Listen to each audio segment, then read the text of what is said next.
You've heard the old expression, be careful what you wish for. Well, in the outback right now, our farmers are getting exactly what they wished for, and they're getting it in spades. The decade-long drought may have finally broken, although it's taken a once-in-a-100-year flood to do it. An enormous body of water is working its way south and west, covering an area half the size of Europe.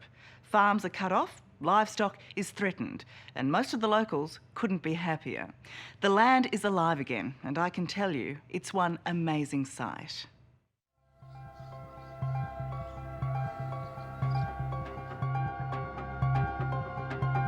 Far beyond where bitumen turns to dirt, we find it. A vast inland sea, a sight as fantastic as it is rare. Not for 100 years have these vast plains of Queensland and New South Wales seen such a watery spectacle. Yeah, biggest you can get them. Oh, just mad, massive. Yeah, like, it's the biggest flooding ever, since history, you know. But such are the cruelties of the bush that the very thing drought-devastated farmers have craved so desperately for so long, water, now threatens to overwhelm Dale McGrath and his mates. Water's gone where it's never ever been before, so, you know, I hope they don't come any bigger than this. So big that this is a military-style operation to save valuable stock from the rising tide. I wouldn't have imagined how much water could come down to this country. No, and it's just like a great big wall of water coming, and it's going to cover a lot of country. You've survived a pretty severe drought. Will you survive the flood? I'll have to, you know. This is a truly Australian struggle of hard men against the harshest forces of nature. Blokes from hundreds of k's have come to help, all mindful that sometime soon their futures too may dangle by a 30-metre thread. I'm helping, so when we get into trouble, people come and help us. If it does go to your place, what do you face losing? Fair few sheep, probably 3,000, I reckon. That's not something that you're happy about, hey? No. Is that everything? That's a fair few, yeah. But what can you do? Like, it's just come that quick. And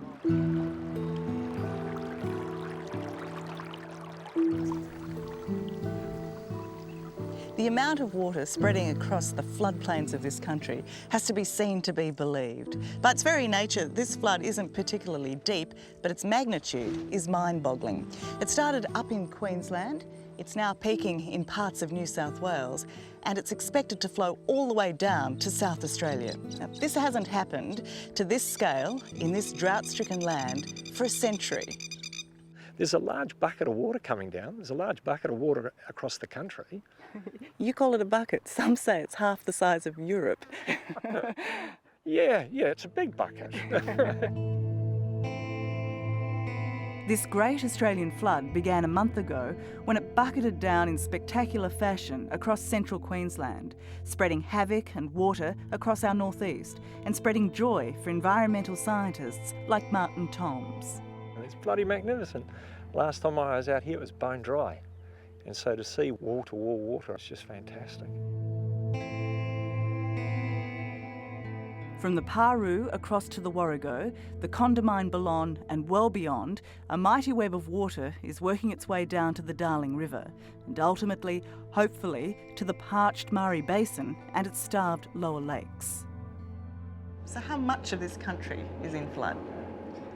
A hell of a lot of it. So they haven't had this volume of water in 100 years. So this is a 1 in 100-year event.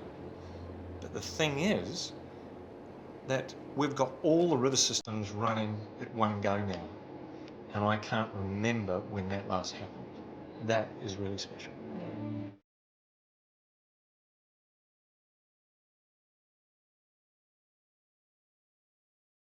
The result is epic, cinematic. For the best part of a decade, even only a few months ago, the view out here was nothing but blood-red dust. Now there's water as far as the eye can see. Caramel-coloured arteries are pumping life back into the land and pride into the heart of grazier Dave Fisher. If you wanted to duplicate this on the Gold Coast, you'd pay a bloody fortune for it. You know what I mean? Like, it's just amazing. You know? So come here for your holidays. Well, I mean, you know, inland Australia's got it all. You know. This is one of the few dry spots on Dave's property in far northwestern New South Wales, and he's trying to keep it that way, building a levee in anticipation that the waters north of here will soon arrive. It's like a creeping giant, and you may look out through like the grassland there tonight, and there's nothing, and by the morning there's a waterfront all coming out of the grass, and it just it's a creeping giant. And it creeps up on you and it destroys property. Yeah, it does a fair bit of damage, and there's no doubt about it. It's going to cause a lot of inconvenience for a lot of people across a very wide area. Life 150 clicks out the back of Bourke was always going to be remote. But these floods have made the Fishers' Brindon Gabba station utterly isolated. Dave's wife, Kylie, and the kids have to rely on the most basic supplies, the things we all take for granted, being airlifted in. That's bread. There you go. Bread. Good afternoon, you four, and welcome to... And as for so many kids on the land, the Fishers' classrooms at home. But because of the flood, their tutor hasn't been able to get to them for weeks and won't for another month. Yesterday we were helping Dad muster some sheep in and to get away from the flood. Except for the satellite school, Kylie is on her own. But for all the extra work, it sure beats the last decade of drought. It's lovely for the children too, but because the children, all our children, 10 and under, really have lived the entire drought, so they're now really seeing what this country can be like. And for me, the positives are probably that hopefully there's not as much dust in my house. Yeah, fair enough. Someone not one bit worried about dust is Kylie and David's neighbour on the swollen Paru River. So the water has just poured in, hasn't it? It has, yeah. The school room's this little yard here. The water's drowned his backyard, his sheds, his old tractor, and it got so bad his kids and wife have been evacuated by chopper. Here he is. You there, Mark? No wonder Mark Pritchard's in need of a good cuppa. Thought you might like a cup of tea. Yeah, I tell you what, we better not muck around here. You knew it was coming, but did it also still take you by surprise? Yeah, it actually did. We get pretty good warning that it is coming down, and it's sort of that thing you're waiting for it, and when it comes pretty quick. And Worried? yeah, we're a little bit concerned at times, like the torrent when it comes through, the water's running pretty quick, and you know, you hope to think they'd built the house all right, because it wasn't going to wash away, you know. But it's all good when it rains, and the river, and it's all worth it, you know. For all the mess, for all the mud, the overwhelming sense here is relief. What does all this water mean to you? It means the world to us, Tara. It really is like, you know, it gets so dry during the drought and so depressing during the drought. When the water arrives like this down the floodplains, it really lifts our spirits, lifts our hearts, and lifts our bank account. And that's pretty good. Yeah. Tara, we've had the apparently 1 in 100 year drought. This is the 1 in 100 year flood. Let's hope we have a 1 in 100 year income.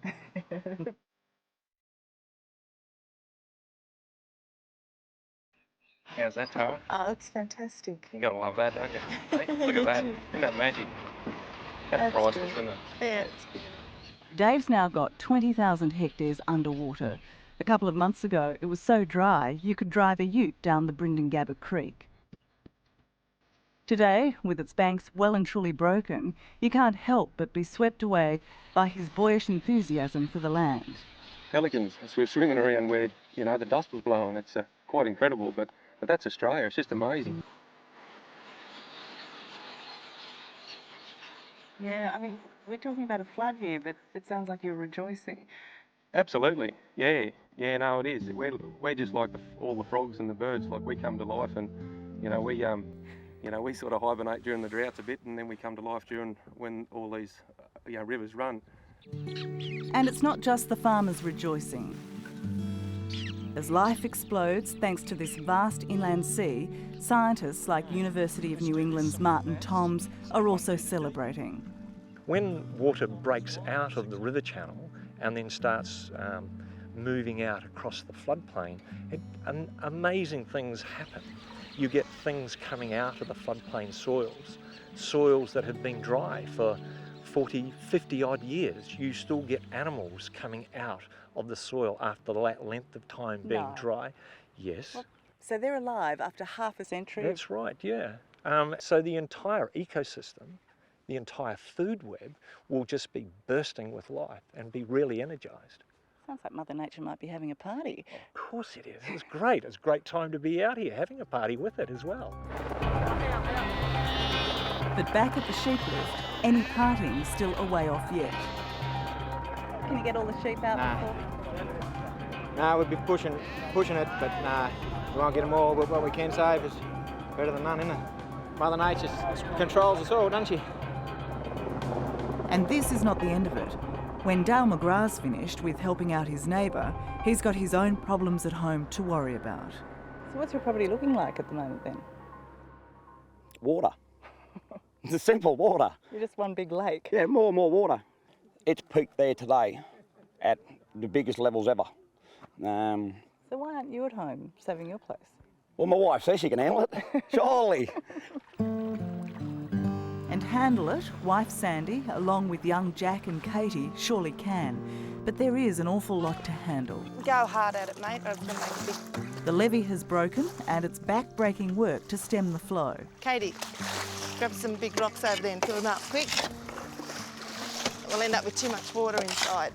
The water is within metres of the front door, and road access to their home, Woncobra, has been completely cut since Christmas and will be for months to come. If we can just keep the water out and have our little dry donut in the middle of this lake. So you're stuck now? We're stuck now. Now that we weren't expecting perhaps quite so much water, and of course now there is no way out. Mum says you're the man on the land when Dad's away.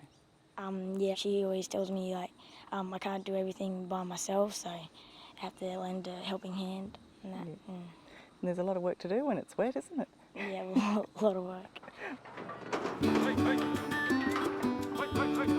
Next door at the Fishers, they welcome the work and the big wet. Thankfully, their yards are high and dry, but all around is ample feed and water. So for the first time in a decade, Kylie and Dave are allowing themselves to hope that the dreaded drought might finally be done and dusted. I suppose the best way to sum it up, Tara, is like we're still in the trenches, but the shelling stopped, and our full division's coming up for reinforcements.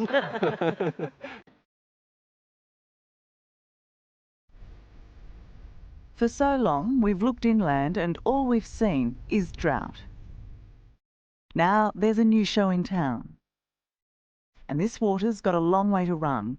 Parts of this wide, thirsty land will be in flood till June.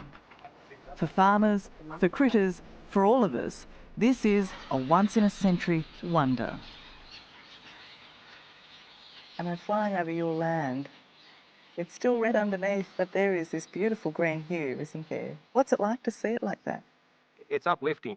It's the best way to describe it is just it's a psychological boost, I guess you could say. It just changes your whole attitude. Like, you know, you'd have to urge your viewers, Tara, to really, you know, get out and have a look at it while it's good. You know, it's probably Australia at its best right now. Like, it doesn't get much better, you know. Hello, I'm Nick McKenzie. Thanks for watching 60 Minutes Australia. Subscribe to our channel now for brand new stories and exclusive clips every week. Don't miss out on our extra minute segments and full episodes of 60 Minutes on 9now.com.au and the 9Now app.